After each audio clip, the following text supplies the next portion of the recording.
Olá, bem-vindo ao canal Developer Plus. Neste vídeo eu vou falar sobre a diferença entre classes e objetos na linguagem de programação Java. Entender o conceito de classes e objetos é muito fundamental quando a gente vai trabalhar com Java, porque Java é uma linguagem orientada a objetos. E para a gente entender um pouco mais sobre o que é um objeto e o seu relacionamento com classes, eu coloquei na tela um diagrama de classe. E para a gente começar a aprender a programar em Java, é fundamental aprender a modelar classes, né? E a gente pode começar modelando objetos da vida real. Então eu coloquei aí um exemplo de uma bicicleta. E para a gente começar a modelar classes, a gente tem que entender que todo objeto ele tem estado e comportamento. O estado são as características, os atributos do objeto. E comportamento é o que ele faz, como ele atua, né, no ambiente. Então, para entender melhor, aqui no diagrama de classes, aqui na parte de cima, no caso da bicicleta, a gente tem os estados dela. Por exemplo, o cadence, que é a cadência, né, o número de pedaladas por minuto que a bicicleta está fazendo naquele momento, speed, que é a velocidade dela, pode ser quilômetros por hora, e gear, que é a marcha atual em que a bicicleta está. Então aqui é o estado, aqui a gente representa o estado atual da bicicleta, e também isso está muito relacionado com as características da bicicleta, né, desse objeto. E para cada uma delas, a gente pode representar como um valor numérico, por isso tem o tipo int, que é um tipo inteiro, e na parte de baixo a gente representa o comportamento, o que ele é capaz de fazer, como ele atua no ambiente. Então tem aqui um método, no caso, né, que é change cadence, que é para mudar a cadência, né, do pedal, e aqui para mudar a gente passa um argumento inteiro. Aqui também a gente tem um método chamado change gear, que é para mudar a marcha atual da bicicleta. Então também recebe um argumento inteiro para fazer essa troca. Tem outro método que é o speed up, que é para aumentar a velocidade. Então aí você passa também o argumento inteiro.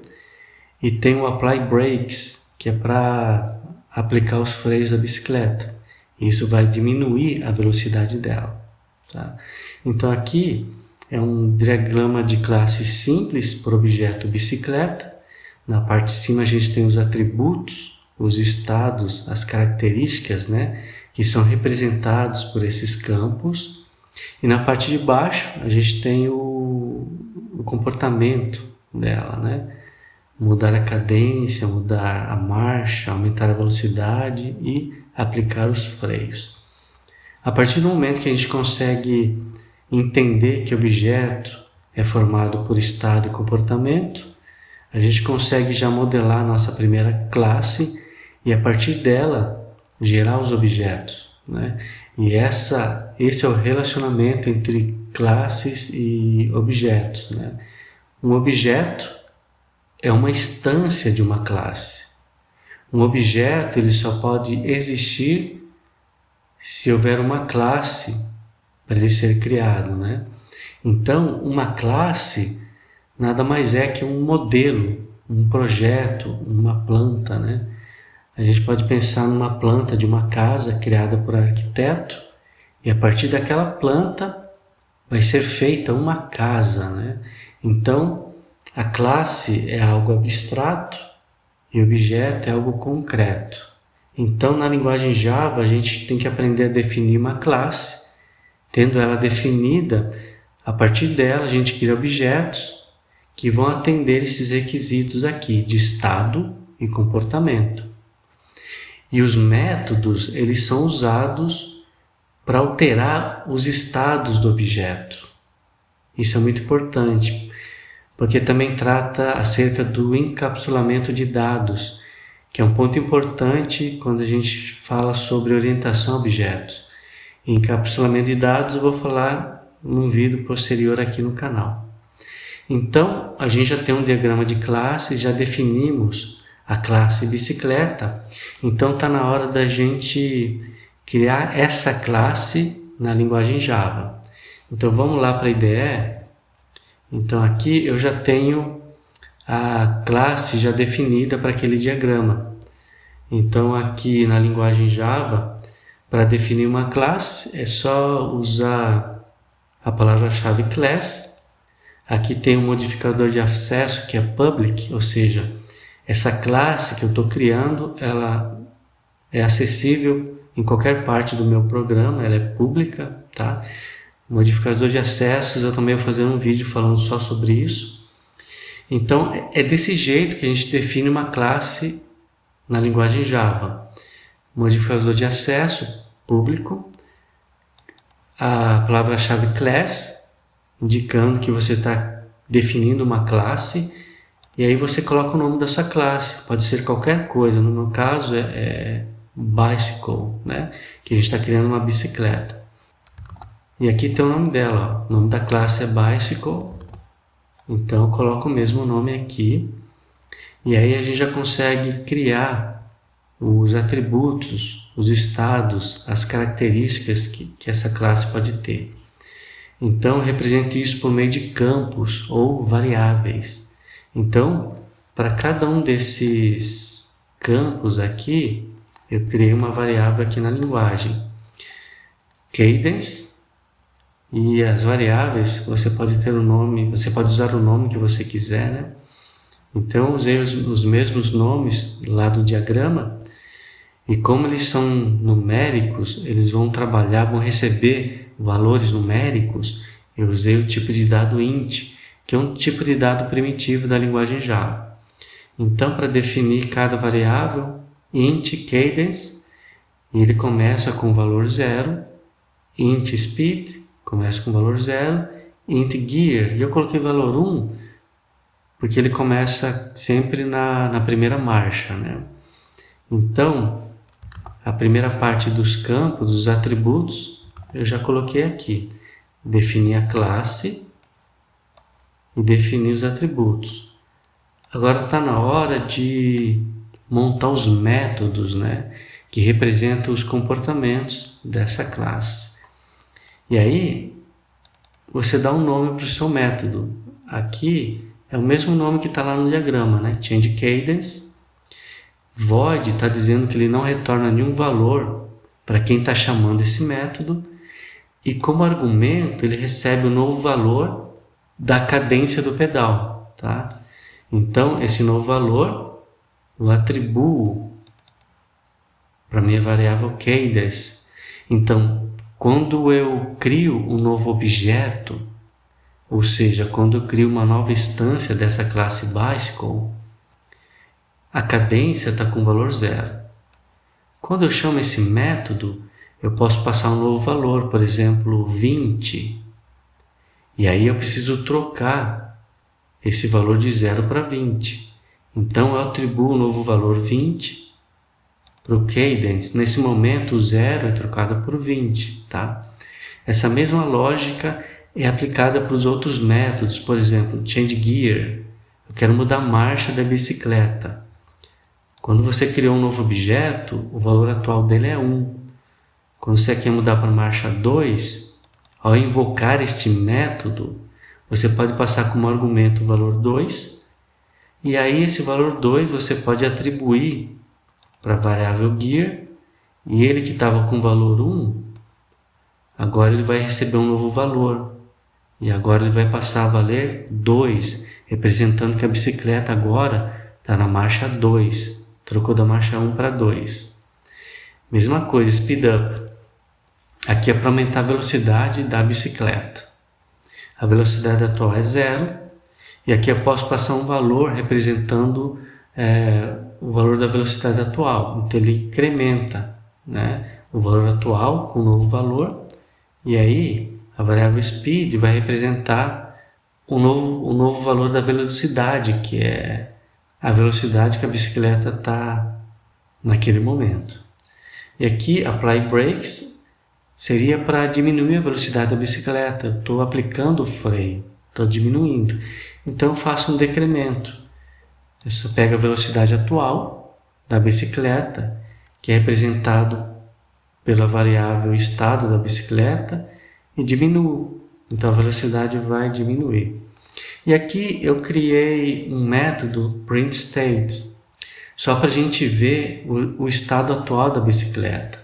Então ele vai imprimir o valor tanto da cadência atual, quanto da velocidade atual, quanto da marcha atual em que a bicicleta está.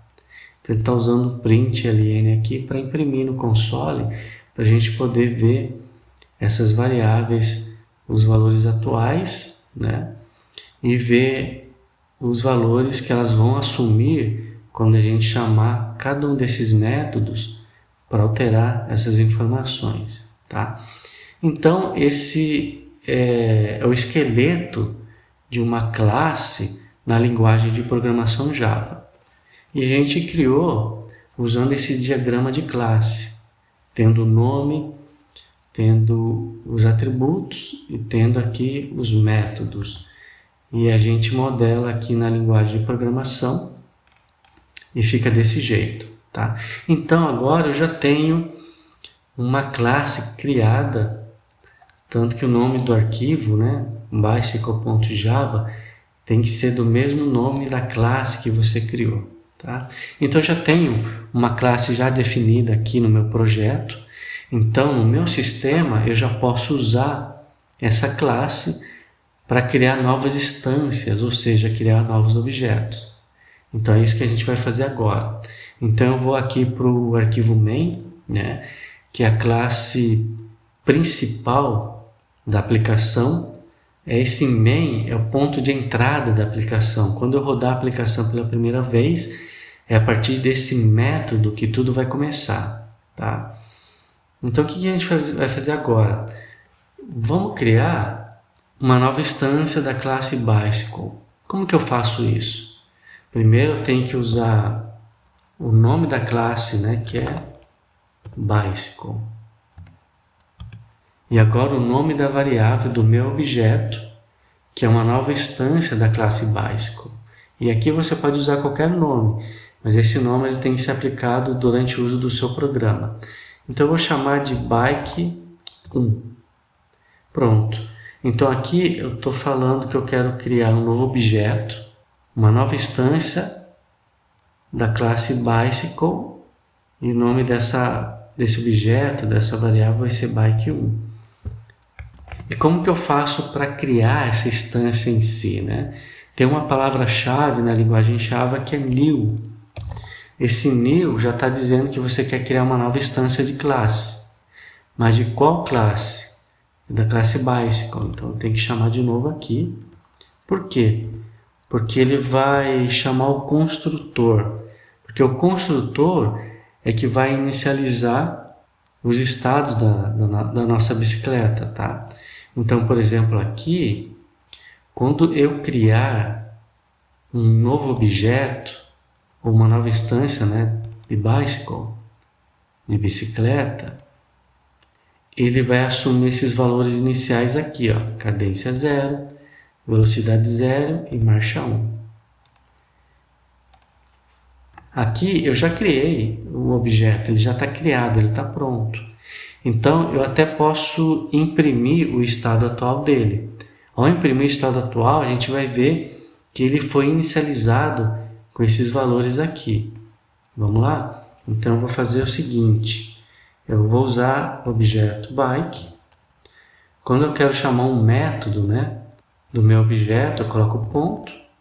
E aqui a própria IDE já lista os métodos que estão disponíveis. Então aqui eu consigo ver os métodos que eu criei lá na classe, né? Tem change gear, tem apply brakes, change cadence, speed up, tá? Então eu vou usar o método printState. Como eu tinha comentado, o printState ele é um método que vai ser usado para imprimir o estado atual da bicicleta. Então ele está fazendo exatamente isso, está dando print.ln dos valores de cadence, speed e gear. Então aqui eu já posso rodar o meu projeto para a gente ver o estado atual do meu objeto bike1. Vamos lá? Eu vou clicar aqui para ele começar a rodar. Ele está fazendo build, está executando e pronto, ó, ele rodou. E aqui ó, ele está mostrando exatamente o estado atual. Quando eu crio um objeto da classe Bicycle, ele vai assumir sempre esses valores iniciais, cadência 0, velocidade 0 e marcha 1. Para mudar esse estado, é aquilo que eu comentei. Sempre que eu quiser mudar um estado, eu tenho que usar um método. Eu nunca posso mudar o estado diretamente, eu sempre uso um método para alterar o estado da minha classe. Então vamos lá. Um ponto importante é, como eu tinha comentado, o Bicycle ele é um modelo, uma planta, né? É um molde para você criar objetos. A partir do momento que eu criei um objeto, ele é um objeto novo, e quando um outro objeto for criado, ele vai ser um objeto independente do Bike 1. Então, o que eu posso fazer, por exemplo? Eu posso criar uma segunda bicicleta. Aqui, ó, Bike 2. Pronto, aqui eu tenho dois objetos. Eu tenho Bike 1 e tenho o segundo objeto que é Bike 2.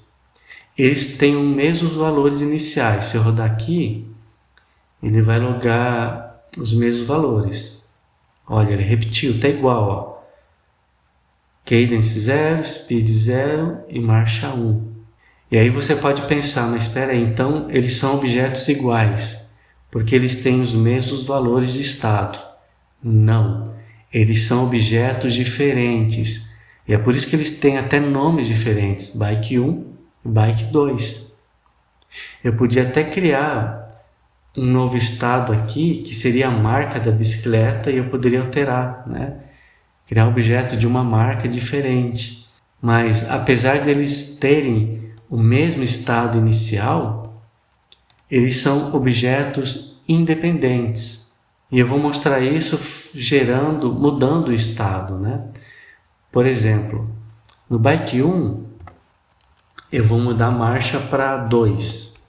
Então, para mudar a marcha, é só usar o método Change Gear. Então, eu vou mudar para a marcha 2. Ao mudar para a marcha 2, eu estou aumentando a velocidade da minha bicicleta, né? Então, o que eu vou fazer? Eu vou chamar o método é o método SpeedUp, né? É um método para aumentar a velocidade. A velocidade estava 0, eu vou colocar 10. Pronto. E aí eu também vou mudar a cadência do pedal, né? Vou mudar para Change Cadence, colocar 20. Pronto. E agora, para mostrar como são objetos independentes, apesar de eles serem gerados a partir da mesma classe, a partir do momento que eu criei a instância, são objetos independentes. Então eu vou fazer o seguinte, no Bike 2, eu vou mudar para marcha 3. Change Gear, vou colocar 3, ou seja, a bicicleta 2, ele vai estar numa velocidade maior. Então vamos lá, Bike 2, Speed Up, eu vou aumentar para o dobro, para o triplo, vou colocar 30. E no Bike 2, eu vou mudar a cadência do pedal, vou mudar para o triplo também, sei lá, 60, tá? Pronto. Se eu rodar de novo o programa, a ideia é que esses estados mudem. E aí a gente vai perceber como são objetos diferentes. Vamos lá, vou rodar, vou clicar aqui em Run, vou esperar ele fazer o build, e aí ele vai imprimir os novos valores. Pronto, olha lá. A bicicleta 1, eu mudei para marcha 2. Então ele aumentou a velocidade e a cadência do pedal. Mas olha só, Bike 2, eu mudei para marcha 3. Então a velocidade triplicou para 30, a cadência do pedal mudou também, foi para 60. Então aqui a gente vê claramente que, apesar de ter usado a mesma classe para gerar essas instâncias, eles são objetos independentes. Eles podem até começar com o mesmo estado, por causa do construtor, né? Ele tem um estado inicial quando ele é criado. Mas a partir do momento que você começa a usar o objeto e usar os seus métodos para alterar esses estados, isso fica bem claro que são objetos independentes. Bike 1 e Bike 2 são duas bicicletas diferentes. E aí a gente começa a entender que classe ele é apenas um molde, um projeto, então é algo abstrato. Agora objeto, ele é algo concreto, e é que a gente consegue perceber na hora de usar. E aí você pode criar vários objetos, e cada objeto é um objeto independente. Pode ser um modelo diferente, eu posso até criar um novo estado, que pode ser a cor. Eu posso vir aqui no diagrama e criar um atributo cor. E aqui na classe você pode modelar e criar aqui, ó, cor, color, né? E aí você pode chamar um método change color. E aí você pode mudar a cor. Bike 1 vai ter a cor vermelha e Bike 2, você chamando change color blue, aí você muda para azul, e a bicicleta 2 vai ter cor azul, representando aí que são objetos, são bicicletas diferentes, tá? Então essa é a diferença que eu queria abordar entre classes e objetos, né? Que são contextos que a gente precisa entender na hora de modelar essas coisas no sistema, usando a linguagem de programação Java. Então espero que isso tenha ficado claro nesse vídeo. Se você tiver alguma dúvida é só colocar nos comentários. E eu espero que você tenha gostado. Se você gostou, deixa um like. E eu te espero no próximo vídeo. Um abraço e tchau.